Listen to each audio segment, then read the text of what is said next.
찬양 감사합니다. 베네수엘라라는 나라가 남미에 있죠.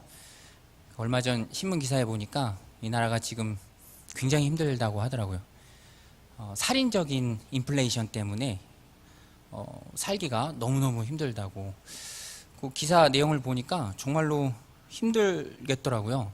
그 쌀 1kg, 브라질산 쌀 1kg를 베네수엘라 수도에서 살려면 그 나라 화폐로 볼리바르라는 화폐인데요. 22만 볼리바르, 440장이 있어야 된답니다. 440장을 들고, 뭉칫돈이죠, 정말로. 들고 가서 쌀 한 1kg를 살 수 있고, 휴지 8개, 한 팩에 4개씩 들어있는 휴지 8개 살려면 한 달 월급이 있어야 되고요. 또 뭐 치즈 1kg 살려고 해도 한 달 월급. 대통령 월급이 300만 볼리바르인데 그거 있어도 통조림 하나도 못 산다고 합니다. 너무너무 힘들겠죠. 그 나라 국민들 고통이 굉장히 심할 겁니다. 그나마도 물건이 달려서 없대요. 진열장은 텅텅 비어 있고, 너무너무 안타까운 것은 아기 분유를 사려고 해도 없는 거죠. 돈도 없고 또 분유라는 물건도 없고. 그러니까 그 살인적인 인플레이션 속에서 굉장히 큰 고통을 받고 있다. 오늘 본문에도 굉장히 큰 인플레이션 이야기가 나옵니다. 이 사마리아 성이죠. 북이스라엘의 수도 사마리아 성에 공성전, 고대의 전쟁이죠. 아람 군대가 사마리아 성을 둘러싸고 이제 성으로 공급되는 모든 물자들을 딱 막은 거예요. 성벽이 지켜주기 때문에 성읍 안에서는 뭐 몇 주 혹은 길게는 몇 달씩 버틸 수는 있지만 금방 항복하고 문을 열고 나오게 되는 것이 물자가 다 끊겼으니까 뭐 식수도 그렇고 먹을 것도 그렇고 견딜 수가 없겠죠. 그런 공성전 때문에 사마리아 성 안에도 이 물가가 굉장히 높이 올랐습니다. 오늘 7장을 읽었는데 앞장 6장에 보면은 물가가 얼마나 높아졌는지 살짝 언급을 하는데요. 25절에 보면은 6장 25절에 보면은 아람 사람이 사마리아를 에워싸므로 성중이 크게 줄여서 나귀 머리 하나에 은 80세겔이요 비둘기똥 4분의 1 갑에 은 5세겔이라 하니. 이 굉장히 터무니없는 물가인데요. 얼마만큼 물가가 높냐면 당시 정상적일 때 말 한 필의 가격이 150세겔입니다. 살아있는 말. 그런데 오늘 본문에 보면은 나귀 머리, 그리고 그것도 죽은 나귀의 머리죠. 뭐 평소에 잡아먹지도 않는 가축인데 그것도 죽은 잘 먹지도 않는 부위인 머리. 그런데 80세겔이랍니다. 비둘기똥 4분의 1 갑, 뭐 한 갑, 두 갑 하는 단위죠. 비둘기똥 4분의 1 갑, 0.3리터에 해당하는데 이게 5세겔이랍니다. 5세겔이 얼마만큼인가? 6개월 급여예요. 6개월 급여. 너무너무 터무니없는 물가죠. 이 상황이 이렇기 때문에 그 온 성이 줄여서 어떤 참혹한 일도 있었냐면, 이제 성경에도 기록이 되는데 자식을 잡아먹기 이뤄요. 오늘은 내 자식 삶아먹고 내일은 네 자식 삶아먹는데, 오늘은 먹고 내일 내 자식 삶아먹을 때 되니까 빼돌리는 그런 참혹한 스토리 나오는데, 성경에 뭐 여과 없이 자식 잡아먹는 얘기가 한 2번 정도 나오는데, 새벽에 참 읽기가 부담스러운 부분 중에 하나예요. 근데 2번을 제가 다 걸려서 읽기는 했는데, 그래도 하나님의 말씀이니까 읽어야죠. 근데 핵심은 이런 참혹한 문제가 해결된다는 겁니다. 어떻게 해결되는가? 엘리사가 예언을 하는데요. 7장 1절에 보면 엘리사가 이르되 여호와의 말씀을 들을지어다. 여호와께서 이르시되 내일 이맘때에 사마리아 성문에서 고운 밀가루 한 스아를 한 세겔로 매매하고 보리 2수아를 한 세겔로 매매하리라 하셨느니라. 한 스아, 한 7.7리터에 해당하는데요. 이제 정상적인 물가로 돌아온다는 것입니다. 그런데 이 예언을 들은 많은 사람들 마음이 과연 될까? 왜냐하면 엘리사가 굉장히 혁신적으로 예언을 하잖아요. 내일 이맘때. 아마 저녁쯤이었던 것 같아요. 지금 살인적인 물가로 모든 사람들이 고통당하고 줄이고 심지어는 자식을 잡아먹는 지경에까지 이르렀는데, 이 큰 문제가, 이 어마어마한 시련이 내일 이맘때 해결이 된대요. 뭐 다음 달 이맘때나 혹은 뭐 내년 이맘때라면 그 말씀을 받기가 좀 더 쉬울 텐데 엘리사가 얘기하잖아요. 내일 이맘때. 굉장히 혁신적인 예언이죠. 그러나 하나님께서 결과적으로 보면 그렇게 하시죠. 여기서 알 수 있는 것이 무엇이냐면 하나님의 일하시는 방법입니다. 우리는 상식 수준에서 생각할 때가 많이 있어요. 이 땅을 살아가기 때문에 시간과 공간의 제약을 받고 지배를 당하기 때문에 상식과 이해 수준의 범위를 넘어서는 것에 대해서는 잘 믿지 못하는 경향이 있습니다. 그러나 하나님께서는 하나님이시기 때문에, 전능하신 하나님이시기 때문에 반드시 하나님의 말씀을 이루시고요, 그 약속을 성취해 가시는데 인간의 이해나 상식은 고려하지 않을 때가 있어요. 우리의 상식이나 이해를 벗어나지 않고 그 수준에서 일하실 때도 있지만, 하나님이 하나님의 방법으로 하나님의 일을 하실 때는 우리의 상식과 수준을 벗어나서 일할 때도 있다는 거예요. 전혀 고려하지 않으실 때도 있다는 것입니다. 그래서 C.S. 루이스는요, 하나님에 대해서 그런 표현을 썼어요. 사람이 길들일 수 없는 사자다. 참 맞는 표현인 것 같습니다. 사람이 길들일 수 없는 사자. 하나님은 하나님의 방법으로 하나님의 때에 일하시죠. 인간이 그것을 이해하고 뭐 상식적으로 받아들이냐 받아들이지 못하느냐는 하나님 입장에서는 고려의 대상이 아닙니다. 그래서 오늘 우리도 그런 것을 생각하고 있어야 합니다. 너무너무 안 될 것 같아요. 이루어질 수 없을 것 같습니다. 그러나 하나님은 하나님의 방법이 있으시기 때문에 하나님의 방법으로 일하신다는 거예요. 그 어느 타이어 회사 광고 카피인데요. 그런 카피가 있죠. 자동차가 능력의 한계에 부딪혔을 때 비로소 타이어는 일하기 시작한다. 타이어 회사 입장에서는 참 자신감 있는 말인데, 영적으로 보면, 신앙적으로 보면 마찬가지입니다. 우리의 생각, 우리의 이성, 또 우리의 상식 수준, 그것이 한계에 부딪혔을 때 오히려 하나님께서는 전혀 뜻밖의 방법으로, 감히 우리가 상상할 수 없었던 일로 오래된 문제, 그것들을 해결하실 수 있다는 것입니다. 그러면 하나님께서 어떻게 해결하시죠? 어떤 방법으로 굶주림, 이 살인적인 물가 다 내리시는가? 그 사마리아 성의 굶주림을 해결하시는가? 방법이 무엇인가? 7장 6절에 나오는데요. 오늘 말씀 7장 6절에 보면, 이는 주께서 아람 군대로 병거 소리와 말 소리와 큰 군대 소리를 듣게 하셨으므로 아람 사람이 서로 말하기를 이스라엘 왕이 우리를 치려하여 햇사람의 왕들과 애국 왕들에게 값을 주고 그들을 우리에게 오게 하였다 하고. 하나님께서는 하나님의 방법으로 일하시는데 사운드를 듣게 하십니다. 서라운드처럼 수백만의 군사가 아람 진영으로 오는 그 소리를 듣게 하세요. 물론 진짜 소리는 아니죠. 아람 군대 군인들만 들은 소리입니다. 근데 모두가 다 들었으니까 의심할 수 없는 소리죠. 이스라엘 군대가 이 정도로 많지는 않을 텐데 그럼 어떻게 된 거지? 이들이 하나님이 개입하셔서 잘못된 오판을 하는데 햇사람들과 애굽 왕들과 연합해서 동맹군을 꾸렸다. 지금 우리를 치게 하는 것이다. 이렇게 생각하게 하십니다. 정말 놀라운 하나님의 방법이죠. 그래서 이들은 혼비백산해서 물러갑니다. 도망하죠. 목숨이 의복보다 중하기 때문에 가지고 있던 모든 물자는 다 그대로 내버려 두고 그냥 이제 퇴각을 하는 거죠. 이스라엘은 그들이 남겨둔 물자로, 먹을 것들로 성 안의 굶주림을 해결하게 됩니다. 그래서 오늘 우리는 마음 가운데 잊지 말고 새겨야 할 것, 하나님의 방법이 있다는 것입니다. 우리의 손발이 꽁꽁 묶이고 아무것도 할 수 없을 그때 정말로 감히 상상할 수도 없는, 예상할 수도 없는 그런 놀라운 하나님의 방법이 있다는 것이죠. 산적한 우리의 문제도 하나님이 함께 하시면 해결된다라는 것입니다. 시편 3편에 보면 다윗이 이렇게 고백해요. 우리 같이 한번 자막 보고 한번 같이 읽어보겠습니다. 시작.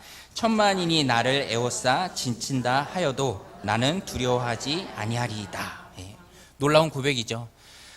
우리를 옥죄고 있는 산적한 주변의 많은 문제들, 사방으로 우겨싸움 같은 그런 상황들, 그러나 포기하지 말고 낙심하지 말라는 것입니다. 왜? 하나님의 방법이 있기 때문이죠. 하나님은 하나님의 방법으로 놀랍게 일하십니다. 이순신 장군이 임진왜란 때 정조한테 그렇게 얘기했잖아요. 이제 해군 포기하고 육군에 합류하라 했을 때 신에게는 아직 12척의 배가 남아 있습니다. 딱 그런 마음이죠. 우리가 사방으로 우겨쌈을 당하고 정말로 힘들어서 다 놓고 싶고 다 포기하고 싶을 그때에도 우리가 좌절해서는 안 되는 분명한 이유는 여전히 하나님이 나와 함께 하시고 또 우리가 생각할 수 없는 놀라운 방법을 해결하시는 그 하나님의 방법이 있다는 것입니다. 그래서 오늘 말씀을 우리들 삶 가운데 적용하면 첫 번째는 하나님을 잘 믿으라는 거죠. 하나님의 이런 방법이 있으니까 잘 믿으라는 것입니다. 턱턱 믿는 사람이 되어야죠. 하나님은 하나님의 방법으로 하나님의 때에 일하시기 때문에 우리는 그 하나님을 잘 믿어야 합니다. 근데 오늘 본문에 보면 이런 믿음과 좀 비교되는 사람들이 나옵니다. 잘 믿지 못하는 사람들이 있어요. 여호람 왕 좀 신중합니다. 12절에 보면 왕이 밤에 일어나 그의 신복들에게 이르되 아람 사람이 우리에게 행한 것을 내가 너희에게 알게 하노니 그들이 우리가 줄인 것을 알고 있으므로 그 진영을 떠나서 들에 매복하고 스스로 이르기를 그들이 성읍에서 나오거든 우리가 사로잡고 성읍에 들어가겠다 한 것이라 하니. 잘 믿지 못합니다. 여호람 왕은 좀 신중해요. 이미 엘리사가 예언했죠. 그리고 4명의 문둥병자들이 그들이 보고 들은 것을 보고했습니다. 그럼에도 불구하고 고민하면서 들고 나온 것이 매복론이에요. 여기에 빠지면 안 된다. 매복하고 있을 것이다. 좀 어찌 보면 좀 서글픈 일입니다. 왜냐하면 하나님이 분명히 말씀하셨는데 당연히 믿는 게 성도된 우리의 도리이죠. 성도를 다른 말로 신자라고 하죠. 믿을 신, 사람자, 믿는 사람입니다. 다른 건 몰라도, 다른 건 좀 부족해도, 또 다른 건 좀 못해도 잘 믿는 게 성도의 바른 본분이죠. 예전에 누가 한 얘기 있는데 어떤 커피숍이 있는데요. 커피만 빼고 다 맛있대요. 칭찬이 아니죠. 또 어떤 가수 노래만 빼고 다 잘해요. 그것도 칭찬이 아닙니다. 약간의 조롱이 섞여 있죠. 근데 오늘 우리가 믿는 것 빼고는 다 잘한다. 이거는 좀 서글픈 일입니다. 왜냐하면 다른 건 좀 부족해도 그것이 분명 하나님의 말씀이다라고 한다면 믿는 건 잘해야죠. 왜냐하면 신자기 때문에. 하나님의 말씀이라면 신중할 것이 아니라 하나님의 말씀이라면 신중한 모습으로 나아오라는 것입니다. 또 오늘 본문 7장 시작과 마지막을 열고 닫는 한 장관이라는 사람이 나오는데요. 이 사람은 더 심각합니다. 왜냐하면 엘리사가 그렇게 예언했을 때 그 예언을 듣고 다른 사람들은 다 좀 가만히 있었는데 이 사람은 굳이 얘기합니다. 뭐라고 얘기하냐면 하나님이 하늘에 창을 내신들 그게 가능하겠느냐. 지금 우리가 이렇게 줄이고 있는데 이렇게 굶주려 있는데 하나님이 창을 내신들 이 물가가 제대로 돌아오겠느냐라고 얘기합니다. 그때 엘리사가 뭐라고 저주하죠? 네가 보기는 할 것이다. 보기는 하는데 그러나 먹지는 못할 것이다. 이게 좀 이상한 말인 게 너무 굶주려 있는데 그 많은 음식을 보고 보기는 한대요. 그러나 먹지는 못한대요. 이렇게 될 수 있는 가능성은 하나밖에 없습니다. 보고 먹기 전에 죽는 거예요. 그러니까 굉장히 심각한 저주죠. 그런데 놀라운 사실은 하나님 말씀하신 대로 공동체에게도 하나님의 말씀이 그대로 이루어지만 하나님께 불순종한 그 말을 고백한 이 사람에게도 하나님의 예언이 이루어집니다. 17절에 보면 왕이 그의 손에 의지하였던 그의 장관을 세워 성문을 지키게 하였더니 백성이 성문에서 그를 밟음에 하나님의 사람의 말대로 죽었으니 곧 왕이 내려왔을 때에 그가 말한 대로라. 요 본문의 말씀이 연거푸 2번이 나옵니다. 읽는 사람들로 하여금 깨달으라는 하는 거예요. 하나님의 말씀은 네가 어떻게 생각하든지 이루어진다는 겁니다. 지금 이맘때 고난을 당하고 있다 할지라도 내일 임할 때 고쳐진다라는 하나님의 말씀이 있으면 그대로 이루어진다는 것이죠. 예수님도 마태복음 7장 24절에서 분명히 말씀하셨습니다. 그러므로 누구든지 나의 이 말을 듣고 행하는 자는 그 집을 반석 위에 지은 지혜로운 사람 같으니 그 다음 말씀이 그거죠. 비가 나고 창수가 나는 때 무너지지 아니하리라. 우리의 삶을 지탱하고 버티고 붙잡아 주는 것이 다른 것이 아니라 주님의 말씀을 믿고 그 말씀을 있는 그대로 신뢰하면서 내 삶에 실천할 때 이루어진다는 것입니다. 이것은 놀라운 성경의 가르침이고요. 신앙의 원리입니다. 하나님이라면, 하나님이 말씀하신다면 정말 놀라운 하나님의 방법으로 이루시는 분이기 때문에 오늘 우리는 믿고 나아가야 된다는 것이죠. 사람도 어느 한 분야에서 정말로 탁월한 사람이라면 그 사람의 말만큼은 신뢰하면서 나가잖아요. 그 골목 식당에 나오는 백종원 씨, 정말로 음식도 잘 만들고 또 경영도 잘하는 사람이잖아요. 그분이 얘기할 때는 그 출연자들이 잘 듣는 모습을 봅니다. 정말로 적기도 하고요. 또 어떤 호되게 질책을 할 때도 다 수긍하고 받아들이고. 왜냐하면 그럴 만한 충분한 이유가 그 사람에게 있기 때문이죠. 오늘 우리도 그렇죠. 하나님을 믿는 하나님의 자녀, 또 신자, 하나님이 말씀하신다면 분명히 믿고 나아가야 한다는 것입니다.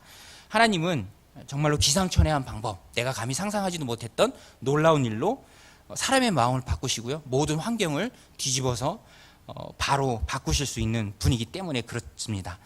세상에는 되겠냐는 말이 많이 있습니다. 되겠냐? 그게 되겠냐? 낫겠냐? 해결되겠냐?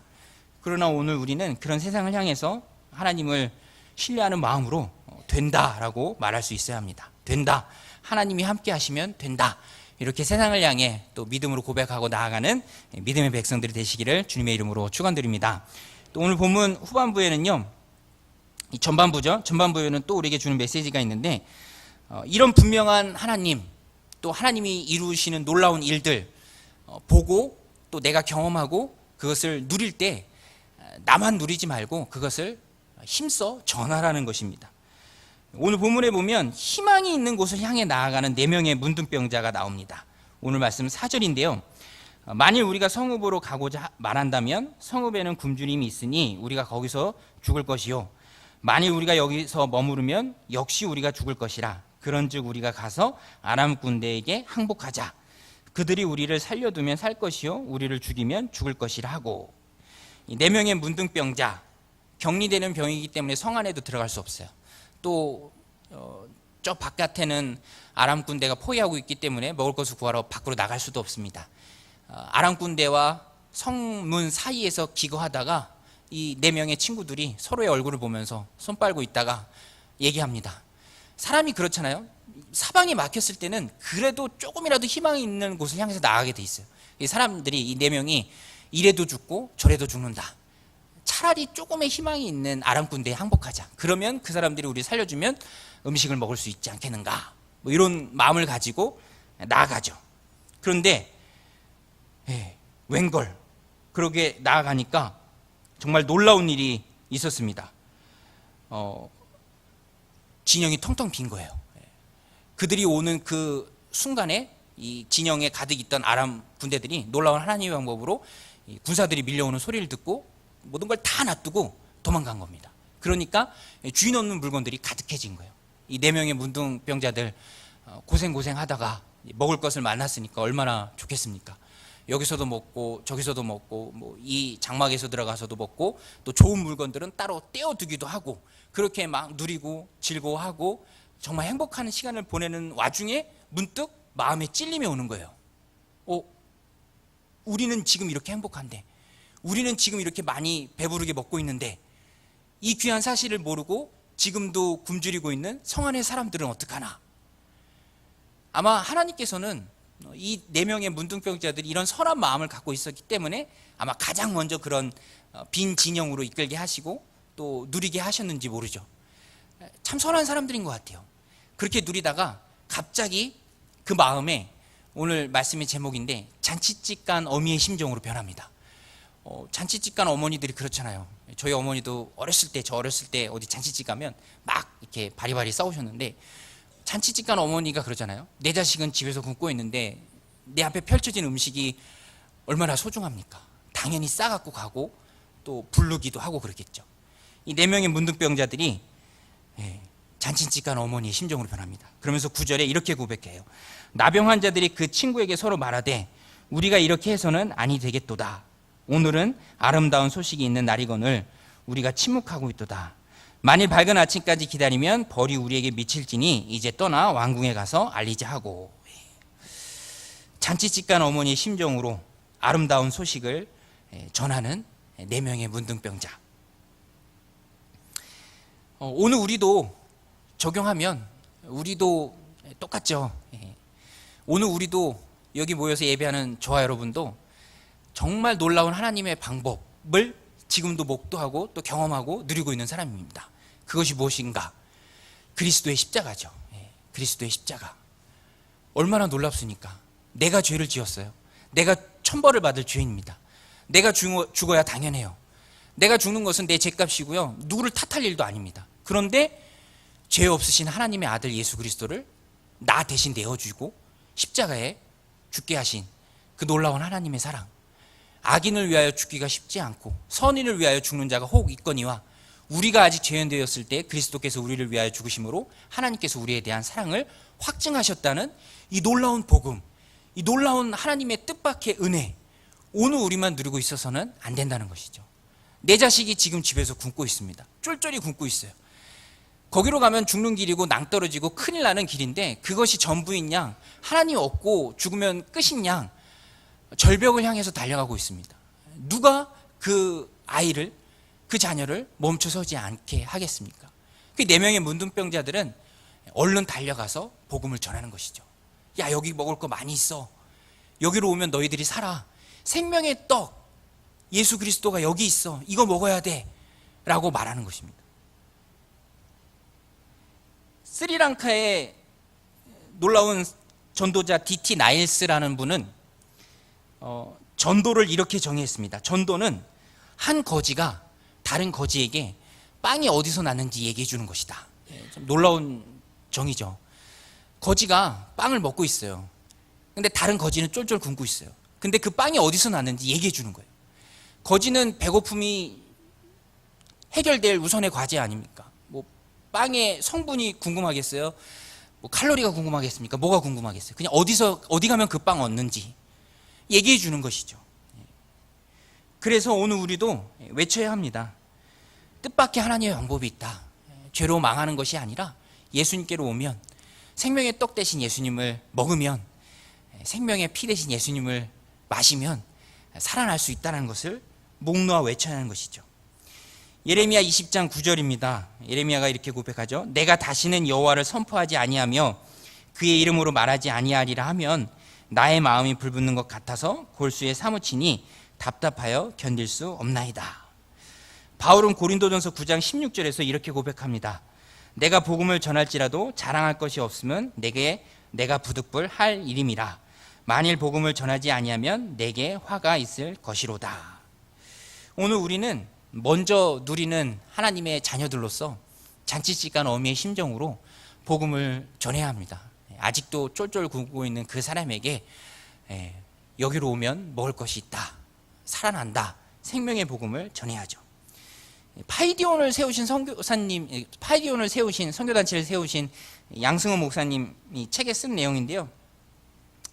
이분이 미국 텍사스에서 이 지역 박람회 부스에서 충격적인 모습을 봤다고 합니다. 텍사스 칼 장수인데요. 전에도 한번 말씀드린 적이 있는데 이 텍사스 칼 장수, 키도 구척에 턱수염이 덥수룩하게 난 그런 분인데 칼 만드시는 분이에요. 자기 칼 파는 그 부스에서 자기 칼을 자랑하는데 먼저는 당근을 꺼내더래요. 그리고 자기가 만든 칼로 이제 썩썩 까는 거죠. 당근은 쉽잖아요. 잘 깎이잖아요. 과도로도. 모인 사람들이 크게 놀라진 않는데 두 번째는 강목을 꺼내더니 연필을 깎듯이 썩썩 깎는 겁니다. 이제 그때부터 이제 사람들이 놀라기 시작하는 거죠. 그때 이 텍사스 칼 장수가 굉장히 거만한 눈빛으로 씩 웃으면서 사람들 보고 그거죠. 뭘 이 정도를 갖고 놀라고 그래. 내가 더 놀라운 거 보여줄게. 그러더니 이번에는 선반 밑에서 이 아이 손목만한 쇠파이프를 하나 꺼내더래요. 그리고 자기가 만든 칼로 깎기 시작하는 거죠. 놀라운 것은 칼이 쇠파이프를 지날 때마다 깎인 쇠가 용술처럼 감겨서 앞에 보인 사람들에게 막 다 튀겨나가는 거죠. 사람들이 놀라고 환호성을 치면서 박수를 하는데 지켜보고 있더니 목사님은 충격을 받은 거죠. 왜 충격을 받았는가? 책에 그렇게 썼습니다. 그 잘난 칼장수도 자기가 만든 칼에 그토록 자부심을 가지고 또 확신을 가지고 말 한마디 하지 않고도 사람들을 감동하게 하고 칼을 사게 하는 그 지혜가 있는데 생명의 예수님을 내 마음에 소유하고 살아가는 나는 그런 확신이 있는가? 저렇게 열심히 전하고자 하는 열정은 있는가? 오늘 우리들 마음 가운데 동일한 질문이겠죠. 나는 생명의 예수님을 모시고 살아가면서 그런 확신이 있는가? 또 그런 열정이 있는가? 또 사람들의 마음 문을 열고 예수 그리스도를 심고 감동을 줄 수 있고 은혜를 줄 수 있고 예수님 같은 모습을 보여줄 수 있는 열정을 있는가? 오늘 우리에게 동일한 모습입니다. 어떤 선교단체의 선교 표현인데요. To know God, to be know God, to know God, to be know God. 하나님을 알라, 하나님을 알게 하라. 이 기독교의 핵심입니다. 오늘 우리가 예배를 통해서 기도를 통해서 또 교회가 제공하는 모든 프로그램을 통해서 큐티를 통해서 내가 먼저 하나님을 알아가는 게 너무너무 소중하죠. 근데 거기에만 머무르는 건 굉장히 많은 부분을 놓치고 있는 겁니다. 하나님이 교회에게 주신 마지막 사명, 땅끝까지 가서 복음을 전하고 제자 삼으라는 거잖아요. 하나님을 알게 하라는 거죠. 오늘 우리에게도 동일한 사명입니다. 4명의 문둥병자가 보여주었던 모습, 오늘 우리에게 주는 메시지입니다. 내가 누리고 내가 소유한 그 예수님, 생명의 주님, 나만 누리고 소유하는 것이 아니라 하나님 내 마음 가운데 확신 주고 열정 주어서 나아가서 예수님을 전하고 또 사람들의 마음을 열고 예수님을 보여주고 또 심어줄 수 있는 우리 믿음의 신실한 주님의 종들이 되기를 예수님의 이름으로 축원드립니다. 우리 같이 기도하겠습니다.